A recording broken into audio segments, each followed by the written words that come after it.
is my extreme pleasure to introduce my good friend, His Royal and Imperial Highness, the Archduke Sandor Habsburg. Good evening, ladies and gentlemen. After that wonderful introduction from Bart, it's going to be hard to keep up with it. But maybe I'll tag on to his thought of generations. My grandfather immigrated here to the state of Texas to build oil refineries for Humboldt Oil Company and then Standard Oil, which became Exxon. So as he, as I, we do have a very, very old and deep relationship here with the state of Texas. And the idea to take Texas to Mars with the SpaceFund, I think is an absolutely wonderful thing. What joins us? What brought us together? It was feed the people, food. How do we make food? And how do we make food for a bunch of valiant people who are going to climb into a rocket, fly into outer space, and try to get to Mars and back again? So it's obviously a venture that has huge challenges. And it reminded me when I was talking with Bart and Megan about it, is that actually we are living on a spaceship. And Megan helped me with some numbers. We're barreling through space at about half the speed of light. That's pretty fast. We're a complete enclosed ecosystem, actually working absolutely perfectly until some of us decide to start mucking up things a little bit. And I think today with the challenges of space travel, that's sort of when people come and tell you it can't be done, right? So I don't know how you all feel about it, but when somebody tells me it can't be done, I say, oh yeah, it can be done. And there's a little saying I'd like to share with you that says this: everybody said it couldn't be done until somebody came along who didn't know about that and did it. And I like that as a motto for all of us, what we do. And this project to feed people in space and travel is what brought us together, because I and my associates, we're working on how to feed the people. And all our farming and all our systems have gotten off track. And we want to bring them back on track because we have this great desire for space travel and to understand how our ecosystem really works and what we got to watch out and how we got to take care of it. And most importantly, as all things, we talk about sustainability, impact, and all these wonderful things, it's got to be profitable. Because if you can't make money, why do it?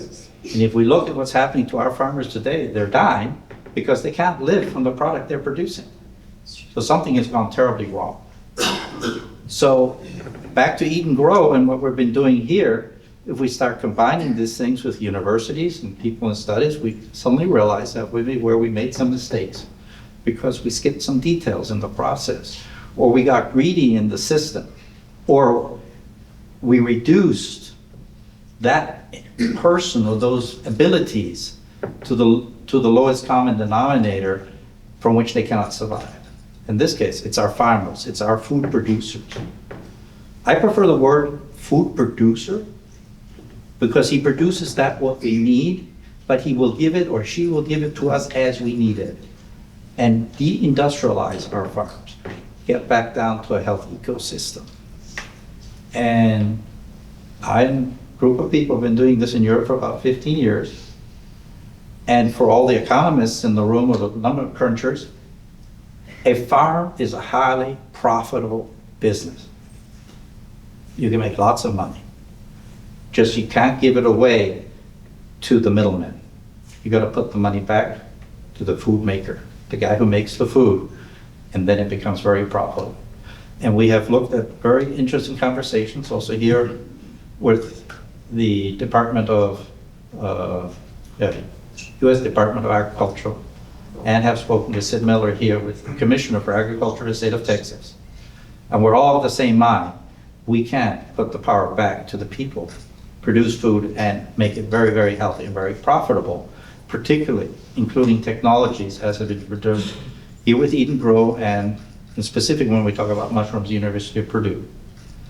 And all of this, where does it come from? It comes from the idea, let's go to Mars. How do we feel? It is NASA and the corporation and the intelligence And the energy that is put into something, which everybody says, oh, we're spending much too much money on something, is wrong. We're spending very little money to have a huge effect. It just sometimes takes a little challenge to take that little bit of ingenuity and turn it into a commercial viable process. And if I can leave one thought with you all here tonight, we have one modus operandi that says we do everything with respect. Respect for people and respect for nature. Because if you do that, you ain't gonna do all the stuff that we ain't supposed to do.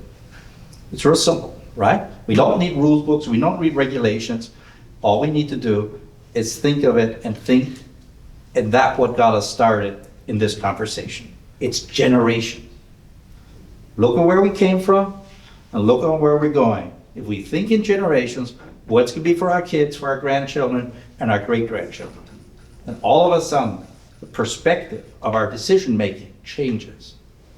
So when I was giving a similar speech to the Parliament of Malta, I said, a country which cannot feed its people and a country which cannot supply its country with food, with energy, loses its sovereignty. And if every politician today in the world out there made his or her decisions on that basis, we have a whole different set of economical situation. And I think it's very admirable to see what's happening in this country now, because I think we have a huge shift back to that. And I think that's real important. This is getting back your feet on the ground and talking about things, not just for us, but for tomorrow and a long time, way beyond our lives. Thank you very much, ladies and gentlemen.